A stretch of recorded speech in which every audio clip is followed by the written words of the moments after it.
ಮೊದಲಿಗಾಗಿ ನಾನು ಕೆಲವು ಸಂಘಟನೆಗಳಿಗೆ ನಾನು ಧನ್ಯವಾದಗಳನ್ನ ಹೇಳಲಿಕ್ಕೆ ಇಷ್ಟಪಡ್ತಾ ಇದ್ದೀನಿ.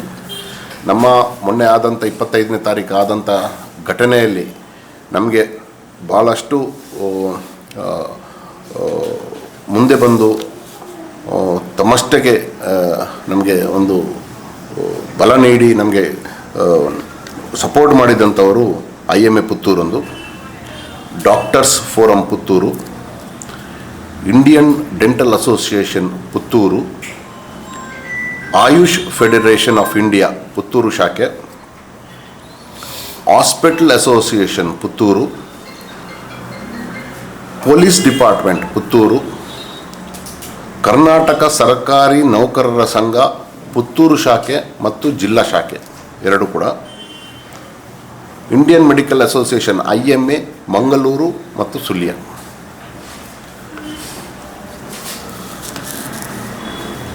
ಮೊನ್ನೆ ನಡೆದ ಘಟನೆ ಬಹುಶಃ ತಮ್ಮೆಲ್ಲರಿಗೂ ಗೊತ್ತಿದೆ.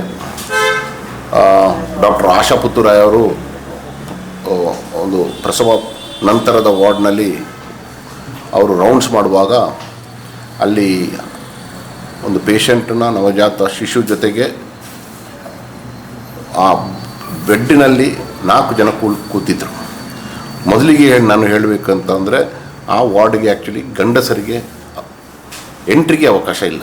ಯಾಕಂದರೆ ಅಲ್ಲಿ ಪ್ರಸವ ನಂತರದ ವಾರ್ಡ್ ಆದಂಥ ಮಗುಗೆ ಆರೈಕೆ ಮಾಡಲಿಕ್ಕೆ, ಮಗುಗೆ ಬ್ರೆಸ್ಟ್ ಫೀಡಿಂಗ್ ಮಾಡೋದಕ್ಕೆ ಎಲ್ಲ ಆಗ್ತಾ ಇರ್ತದೆ. ಆ ಹಂತದಲ್ಲಿ ಯಾರಿಗೂ ಅದಕ್ಕೆ ನಿಜವಾಗ್ಲೂ ಗಂಡಸರಿಗೆ ಅವಕಾಶ ಕೊಡೋದಿಲ್ಲ. ಹಾಗಾಗಿ ಅವರು ಭಾಳ ಒಳ್ಳೆಯ ರೀತಿಯಲ್ಲಿ ಹೇಳಿದ್ದಾರೆ, ದಯವಿಟ್ಟು ಒಬ್ಬರನ್ನ ಯಾರಾದರೂ ಒಬ್ಬರು ಇದ್ದು ಉಳಿದವರೆಲ್ಲ ಗಂಡಸರೆಲ್ಲ ಹೊರಗೆ ಹೋಗಿ ಅಂತ. ಮತ್ತೆ ಆದ ನಂತರ ಘಟನೆಗಳು ಏನಂದರೆ, ಅವ್ಯಾಚ ಶಬ್ದಗಳಿಂದ ನಮ್ಮ ಡಾಕ್ಟರ್ ಆಶಾ ಪುತ್ತೂರಾಯರನ್ನು ನಿಂದಿಸಿ ಮಾತಾಡಿ ಅವ್ರನ್ನ ತಲ್ಲಿ ಈ ಘಟನೆಗಳೆಲ್ಲ ಆಗಿದೆ. ಅಷ್ಟರಲ್ಲಿ ಅವರು ಪೊಲೀಸಿಗೆ ಇನ್ಫಾರ್ಮ್ ಮಾಡಿದ್ದಾರೆ. ಸೆಕ್ಯೂರಿಟಿ ಓಡಿ ಬಂದರು. ಸೆಕ್ಯೂರಿಟಿ ಒಬ್ಬ ಅಂದರೆ ನಮ್ಮ D ಗ್ರೂಪ್ ಅವ್ರನ್ನ ನಾವು ಸೆಕ್ಯೂರಿಟಿ ಅಂತ ಮಾಡಿದ್ದೀವಿ. ಬಂದು ಪೊಲೀಸವ್ರಿಗೆ ಫೋನ್ ಮಾಡಿದಾಗ ಪೊಲೀಸವರು ಬಂದು ಅವ್ರನ್ನ ಪುತ್ತೂರು ಠಾಣೆಗೆ ಕರ್ಕೊಂಡು ಹೋಗಿದ್ದಾರೆ. ಇದಾದ ನಂತರ ನಾವು ನಮ್ಮ ಆರೋಗ್ಯ ರಕ್ಷಾ ಸಮಿತಿಯ ಸದಸ್ಯರಾದಂಥವ್ರಿಗೆ ನಾವು ತಿಳಿಸಿದ್ದೀವಿ ಈ ಘಟನೆ ಬಗ್ಗೆ. ಮಾತ್ರ ಅವರು ಊರಿನಲ್ಲಿ ಇರಲಿಲ್ಲ, ಅವರು ಬೇರೆಯವ್ರಿಗೆ ತಿಳಿಸಿದ್ವಿ ಅಂತ ಹೇಳಿದ್ದಾರೆ. ಮತ್ತು ನಾವು MLA ಅವರ PAಗೆ ಕೂಡ ನಾವು ಫೋನ್ ಮಾಡಿದ್ವಿ. ಅದರದ್ದು ರೆಕಾರ್ಡ್ ಕಾಲ್ಸ್ ಎಲ್ಲ ಉಂಟು, ಫೋನ್ ಮಾಡಿತ್ತು. ಆದರೆ ಅವರು ಕಾಲ್ ತೆಗಿಲಿಲ್ಲ. ನಾನು ಇನ್ನೊಬ್ರಿಗೂ ಕೂಡ ಕಾಲ್ ಮಾಡಿದೆ. ಅವರು ಹೇಳ್ತೀನಿ ಅಂತ ಹೇಳಿ ಎಲ್ಲೋ ಅಲ್ಲಿ ಮಿಸ್ಕಮ್ಯುನಿಕೇಷನ್ ಆಗಿ ಅವರು ಶಾಸಕರಿಗೆ ಹೇಳಲಿಕ್ಕೆ ಆಗಲಿಲ್ಲ. ಮತ್ತು ಡಾಕ್ಟರ್ ಆಶಾ ಪುತ್ತೂರಾಯ್ ಅವರು ಹಲವು ಬಾರಿ ಶಾಸಕರಿಗೂ ಕಾಲ್ ಮಾಡಿದರು. ಅದು ಶಾಸಕರಿಗೂ ಗೊತ್ತಿದೆ. ಆದರೆ ಶಾಸಕರದ್ದು ಫೋನ್ ಆ ಸಮಯದಲ್ಲಿ ಆ ಪೋರ್ಟಿಂಗ್ ಏನೋ ಆಗ್ತಾಯಿತ್ತು, ಆಗ ಅವ್ರಿಗೆ ಕಾಲ್ ಹೋಗ್ತಾ ಇಲ್ಲ ಅಂತ ಅವರೇ ಹೇಳಿದರು. ಆ ಸಮಯದಲ್ಲಿ ಘಟನೆ ಆದ ನಂತರ ಒಂದು 3 ರಿಂದ 5 ಗಂಟೆ ತನಕ ಅದು ಅವರು ಕಾಲ್ ಹೋಗ್ತಾ ಇರಲಿಲ್ಲ. ಹಾಗೆ ನಮಗೆ ಶಾಸಕರಿಗೂ ಆ ಬಗ್ಗೆ ತಿಳಿಸಲಿಕ್ಕೆ ಆಗಲಿಲ್ಲ. ಯಾಕಂದರೆ ಅವರು ನಮಗೆ ಅವರ ಫೋನ್ ಸರಿ ಇರಲಿಲ್ಲ ಅಂತ. ಹಾಗಾಗಿ ಘಟನೆ ಆದ ತಕ್ಷಣವೇ ನನ್ನ ಆಫೀಸಲ್ಲಿ ನಮ್ಮ ಜಿಲ್ಲಾ ಆರೋಗ್ಯಾಧಿಕಾರಿಯವರಿದ್ದರು. ನಮ್ಮ ಮೀಟಿಂಗ್ ನಡೀತಾಯಿತ್ತು. ನಮ್ಮ ಪ್ರೋಗ್ರಾಮ್ ಆಫೀಸರ್ಸ್ ಇದ್ದರು. ನನಗೆ ತಕ್ಷಣ ಫೋನ್ ಬಂತು ಡಾಕ್ಟರ್ ಆಶಾ ಪುತ್ತೂರಾಯ್ ಅವ್ರದ್ದು. ಅದಕ್ಕೆ ನಾನು ತಕ್ಷಣ ನಮ್ಮ ಆಫೀಸ್ಗೆ ಬರಲಿಕ್ಕೆ ಹೇಳಿದೆ. ಯಾಕಂದರೆ ಜಿಲ್ಲಾ ಆರೋಗ್ಯಾಧಿಕಾರಿ ಡಾಕ್ಟರ್ ತಿಮ್ಮಯ್ಯ ಅವರು ಕೂಡ ಇದ್ದರು. ಸೊ ಅವರು ಇಮಿಡಿಯೇಟ್ ಬಂದರು.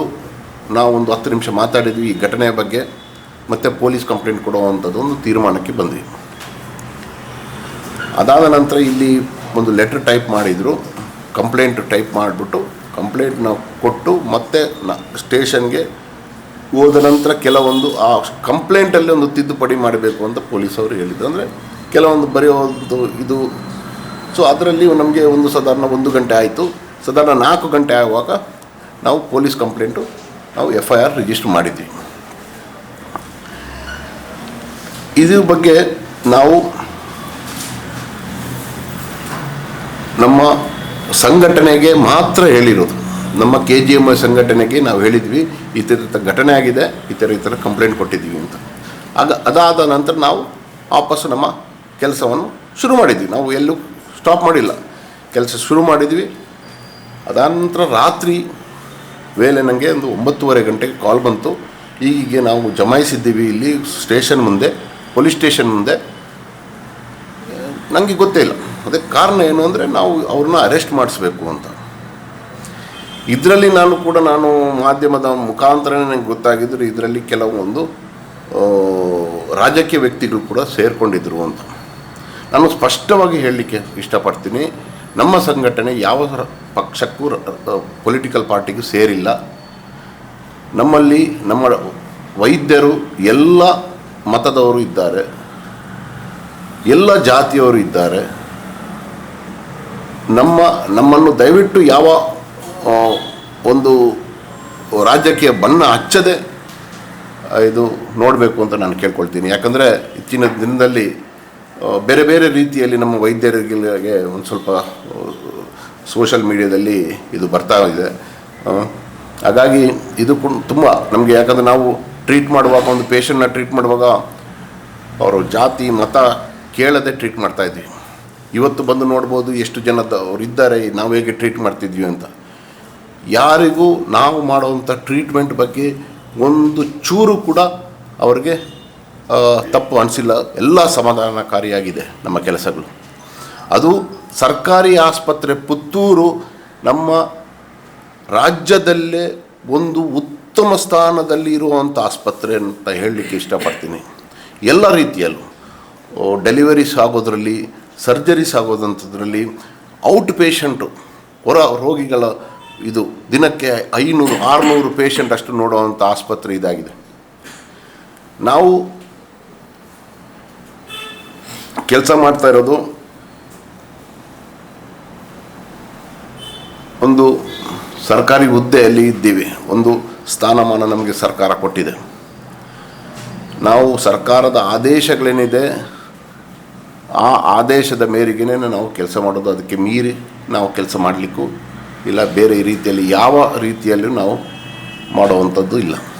ಪ್ರತಿಭಟನೆ ಕೂಡ ನಮಗೆ, ನಾನು ಹೇಳಿದಾಗೆ, ನಾವು ಇಲ್ಲಿಂದ ಒಂದು ಕಾಲ್ ಜಾಥಾ ಮಾತ್ರ ನಾವು ತಗೊಂಡೋಗಿದ್ದು 26ನೇ ತಾರೀಕು ಬೆಳಿಗ್ಗೆ ಇಲ್ಲಿಂದ ನಾವು ಸ್ಟೇಷನ್ಗೆ ಹೋಗಿ ಒಂದು ಮನವಿ ಕೊಡಲಿಕ್ಕೆ. ಯಾಕಂದರೆ ಇಂಥ ಘಟನೆ ಆಗದಂತೆ ನೀವು ನೋಡ್ಕೊಳ್ಬೇಕು ಅಂತ ಹೇಳಲಿಕ್ಕೆ ನಾವು ಒಂದು ಎಲ್ಲ ನಾವು ವೈದ್ಯರು ಮಾತ್ರ ಅಲ್ಲ, ಎಲ್ಲ ಸಿಬ್ಬಂದಿಗಳು ಇದ್ದರು. ನಮ್ಮ ಸರ್ಕಾರಿ ಆಸ್ಪತ್ರೆ ಎಲ್ಲ ಸಿಬ್ಬಂದಿಗಳು ಕೂಡ ಇದ್ದರು. ನಾವು ಕಾಲ್ಜಾತ ಮಾಡಿ ಹೋದ್ವಿ.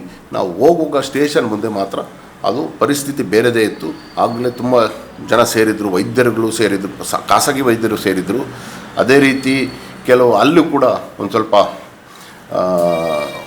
ಪೊಲಿಟಿಕಲ್ ಪಾರ್ಟೀಸು ಅವರು ಸೇರಿದರು. ಅದಕ್ಕೆ ನಾವು ದೂರದಲ್ಲೇ ಇದ್ದು ನಾವು ವಾಪಸ್ಸು ಮನವಿ ನೀಡಿ ಕೊಟ್ಟು ಬಂದಿದ್ದೀವಿ ಅಷ್ಟೇ. ಇಲ್ಲ, ನಮ್ಮ ಸರ್ಕಾರಿ ವೈದ್ಯರು ಮತ್ತು ನಮ್ಮ ಆಸ್ಪತ್ರೆ ಸಿಬ್ಬಂದಿಗಳು ಅಷ್ಟೇ ಇದ್ದದ್ದು, ಇನ್ಯಾರೂ ಇರಲಿಲ್ಲ. ಅದಾದ ನಂತರ ಮತ್ತೆ ಅಲ್ಲಿ ಕೆಲವು ಸ್ಟೇಷನಲ್ಲಿ ಪ್ರತಿಭಟನೆ ನಡೀತು. ಈ ಪ್ರತಿಭಟನೆಗಳಲ್ಲೂ ನಮ್ಮ KGM ಪರವಾಗಿ ಯಾರೂ ಹೋಗಿಲ್ಲ. ಸ್ಪಷ್ಟವಾಗಿ ಹೇಳ್ತೀನಿ, ನಮ್ಮ ಸರ್ಕಾರಿ ವೈದ್ಯರು ಯಾರೂ ಪಾಲ್ಗೊಂಡಿಲ್ಲ.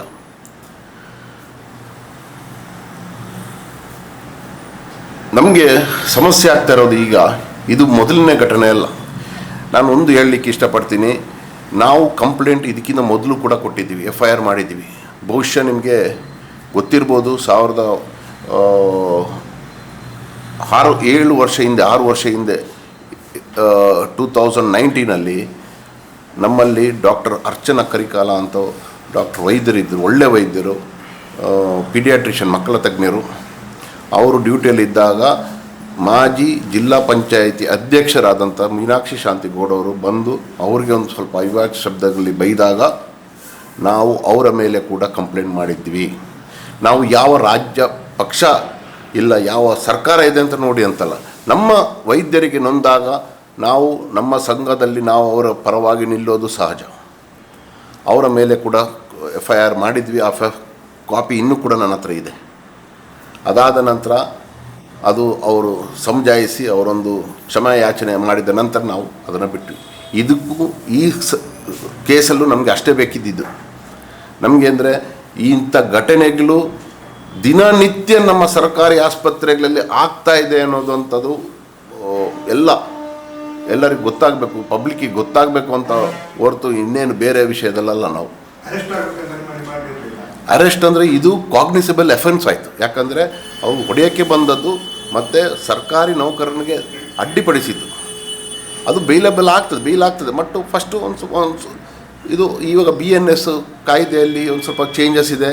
ಅದು ಪೊಲೀಸವರು ವಕೀಲರೆಲ್ಲ ಸೇರಿ ಮಾಡಬೇಕಾಗಿರೋದಂಥದ್ದು. ನಾವು ಕಂಪ್ಲೇಂಟ್ ಕೊಟ್ಟಿದ್ವಿ. ಕಾಯ್ದೆಗಳು ಹಾಕೋದಂಥದ್ದು ಅದು ಪೊಲೀಸರಿಗೆ ಬಿಟ್ಟದ್ದು.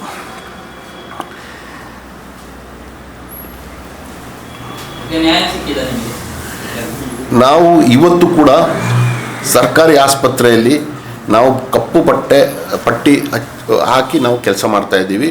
ಯಾಕಂದರೆ ಪ್ರೊಟೆಸ್ಟ್ ಮುಗ್ದಿಲ್ಲ ನಮ್ಮದು. ಯಾರು ಮಾಡಿದರೆ ಅವರನ್ನು ತಂದು ಸ್ಟೇಷನಲ್ಲಿ ಅರೆಸ್ಟ್ ಮಾಡೋ ತನಕ ನಮ್ಮ ಈ ಕಪ್ಪು ಪಟ್ಟಿ ಧರಿಸಿ ನಾವು ಕೆಲಸ ಮಾಡ್ತಾಯಿದ್ದೀವಿ. ಇವತ್ತು ಕೂಡ ಕೆಲಸ ಮಾಡ್ತಾಯಿದ್ದೀವಿ. ಬಟ್ ಕಪ್ಪು ಪಟ್ಟಿ ಧರಿಸಿ ನಮ್ಮ ಪ್ರತಿಭಟನೆ ಮುಂದುವರೆದಿದೆ. ಅದೇ ರೀತಿ ಖಾಸಗಿ ಆಸ್ಪತ್ರೆಗಳು ಕೂಡ ಇವತ್ತೆಲ್ಲ ಓಪನ್ ಮಾಡಿದ್ದಾರೆ. ಯಾಕಂದರೆ SP ಅವರು ನಮಗೆ ಭರವಸೆ ಕೊಟ್ಟಿದ್ದಾರೆ, ಅವ್ರನ್ನ ಎಲ್ಲಿದ್ದರೂ ನಾವು ಖಂಡಿತವಾಗೂ ತಂದು ಪ್ರೊಡ್ಯೂಸ್ ಮಾಡ್ತೀವಿ ಅಂತ. ಸೊ ಈ ಭರವಸೆ ಮೇರೆಗೆ ನಾವು ನಮ್ಮ ಕೆಲಸವನ್ನು ಶುರು ಮಾಡಿದ್ವಿ. ಕಪ್ಪು ಪಟ್ಟಿ ಧರಿಸಿ ಶುರು ಮಾಡ್ತಿದ್ವಿ. ಇನ್ನೊಂದು ಹೇಳಬೇಕು ಅಂತ ಇಷ್ಟಪಡ್ತೀನಿ. ಮತ್ತು ಈ ಘಟನೆ ಆದ ನಂತರ ನಿನ್ನೆ ಮೊನ್ನೆ ಎಲ್ಲ ಸೋಷಿಯಲ್ ಮೀಡಿಯಾದಲ್ಲಿ ಡಾಕ್ಟರ್ ಆಶಾ ಅವ್ರನ್ನ ಕುರಿತು ಇಲ್ಲ ಸಲ್ಲದ ಒಂದು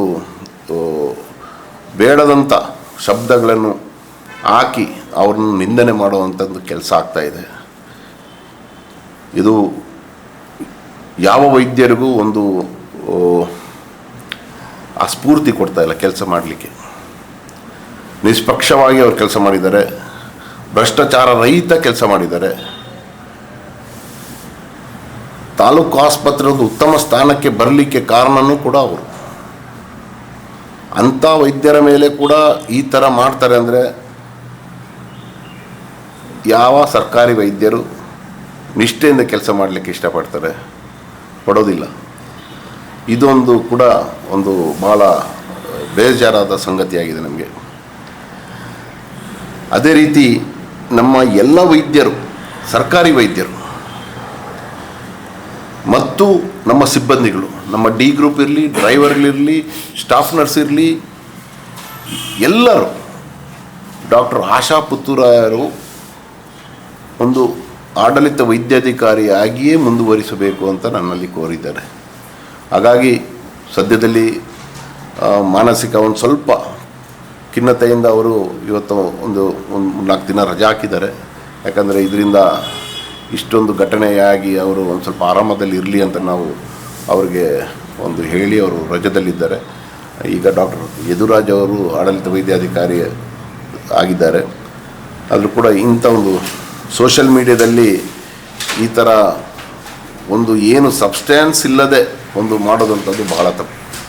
ಬಹುಶಃ ಆ ಸೋಷಿಯಲ್ ಮೀಡಿಯಾದಲ್ಲಿ ಏನು ಬರ್ತದೆ ಅವರು ಆ ಡಾಕ್ಟರ್ ಆಶಾ ಪುತ್ತೂರಾಯರು ಅವರ ವೈಯಕ್ತಿಕ ನೀತಿನಲ್ಲಿ ಅವರು ಕೇಸು ಹಾಕ್ಬೋದು. ಕೇಸು ಅದು ಅವ್ರಿಗೆ ಬಿಟ್ಟದ್ದು. ಬಟ್ ನಾನು ಇದರ KGM ಅಧ್ಯಕ್ಷನಾಗಿ ನಾನು ಇಷ್ಟು ಹೇಳಲಿಕ್ಕೆ ಇಷ್ಟಪಡ್ತೀನಿ.